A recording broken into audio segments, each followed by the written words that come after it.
Selamat pagi pemirsa. Hari pertama berlakunya larangan membawa kendaraan pribadi bagi seluruh jajaran pegawai negeri sipil DKI Jakarta, masih ada sejumlah PNS yang terkena razia.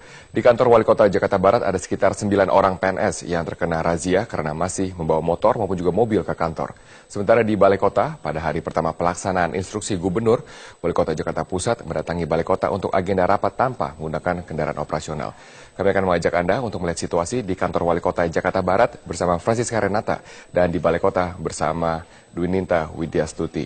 Kita ke Francisca terlebih dahulu. Francisca, apa alasan para PNS tersebut masih membawa kendaraan pribadi? Ya Robert, alasan yang dikemukakan para PNS yang terjaring razia adalah karena mereka sebelumnya belum mengetahui terkait dengan larangan membawa kendaraan pribadi setiap hari Jumat minggu pertama setiap bulannya.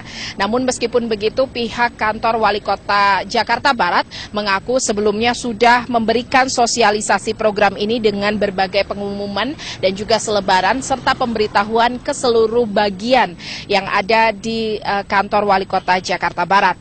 Inspektorat Pembantu Kota dibantu Satpol PP dan juga Pamdal melakukan razia sejak pukul 7 pagi bersamaan dengan waktu masuk PNS yaitu pukul 7.30 pagi. Dari razia yang dilakukan ada sekitar 11 orang PNS yang terkena razia karena masih menggunakan motor maupun mobil. Razia ini dilakukan terus hingga pukul 9.30, namun ternyata selain memakai mobil, para PNS ini juga terkena hukuman karena masuk ke kantor terlambat.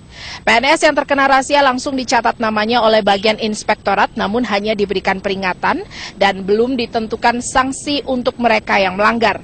Sementara itu PNS yang terkena razia juga harus memarkirkan kendaraan mereka di luar gedung, karena khusus untuk hari ini parkiran di dalam kantor di dalam gedung kantor Wali Kota Jakarta Barat ditutup untuk umum. Dan larangan ini diberlakukan sesuai dengan instruksi Gubernur nomor 150 tahun 2013 dan ditandatangani maksud kami pada tanggal 30 Desember 2013. Dan praktis ini adalah kali pertama larangan tersebut diberlakukan. Robert? Dwininta Widyastuti di Balai Kota. Dwininta, bagaimana pelaksanaan hari pertama instruksi Gubernur DKI Jakarta? Ya Robert, hari pertama pelaksanaan instruksi Gubernur nomor 150 tahun 2013 terkait dengan penggunaan kendaraan umum, sejumlah pegawai negeri sipil di bilangan Pemprov DKI Jakarta sudah tidak menggunakan kendaraan bermotor pribadi maupun dinas operasional untuk menuju ke kantor. Seperti yang dilakukan oleh Wali Kota Jakarta Pusat yakni Saifullah beserta dengan jajaran camat dan juga lurahnya, mereka mendatangi Balai Kota untuk agenda rapat dengan menggunakan sepeda. Rencananya juga mereka akan melakukan perjalanan dengan sepeda sepanjang hari ini untuk berbagai kegiatan termasuk kegiatan pemerintahan lainnya. Kegiatan untuk tidak menggunakan kendaraan bermotor pada hari ini juga dilakukan oleh pegawai negeri sipil lainnya yang juga berasal dari Pemprov, dan mereka mengungkapkan sejumlah dari mereka mengaku bahwa tidak keberatan untuk mengeluarkan uang lebih membayar kendaraan umum, entah itu bis kota, angkutan umum maupun dengan taksi karena harganya masih lebih terjangkau. Sementara itu kami juga memantau parkiran IRTI di sekitar kawasan Monas yang berada tepat di seberang kantor Balai Kota yang biasanya menjadi lokasi bagi pegawai negeri sipil di Balai Kota untuk memarkir kendaraan pribadinya.